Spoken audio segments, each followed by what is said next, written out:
കണ്ണുമടച്ച് ജപിച്ച് വസിക്കും പൊണ്ണനിരിക്കും പടുതിൽ തന്നിൽ വെള്ളം വന്ന് നിറഞ്ഞു തുടങ്ങി വെള്ളി വിളക്കും മവിലും മലരും കൊട്ടത്തേങ്ങ കദളിപ്പഴവും പെട്ടെന്നിട്ട് നിറച്ചിൽ വെള്ളി തട്ടുകളൊഴുകി പെട്ടികളൊഴുകി ആറ്റിലെ വെള്ളം പൊങ്ങി വരുന്നോർ ആരും മഴയും കാണുവാനില്ല ഏറ്റം വന്നാൽ ഇത്ര വരാമോ ഊറ്റുകൊഴുക്കും നിലയില്ലാതായി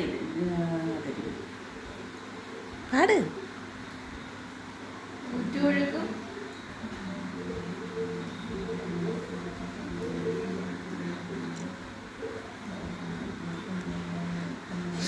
ഏറ്റം വന്നാൽ ഇത്ര വരാമോ ഊറ്റുകൊഴുക്കും നിലയില്ലാതായ ഒരു കൈ കൊണ്ടൊത്തു കുഴഞ്ഞു കരപറ്റാഞ്ഞു കരകൾ കവിഞ്ഞു. അമ്മ ഇത് എത്രാം ക്ലാസ്സിൽ പഠിച്ചത്? ഞാൻ പഠിച്ചതല്ല, പിന്നെ എൻ്റെ ഭർത്താവ്. അമ്മ പഠിച്ചിട്ടില്ല. അച്ഛ ഏത് ക്ലാസ്സിൽ പഠിച്ചത്? ഇത് മൂന്നാം ക്ലാസ്സിലാണ്, 4ാം ക്ലാസ്സിലാണ്. പഠിച്ച പാട്ട് മലയാളം പാട്ടാണല്ലേ? Thank you.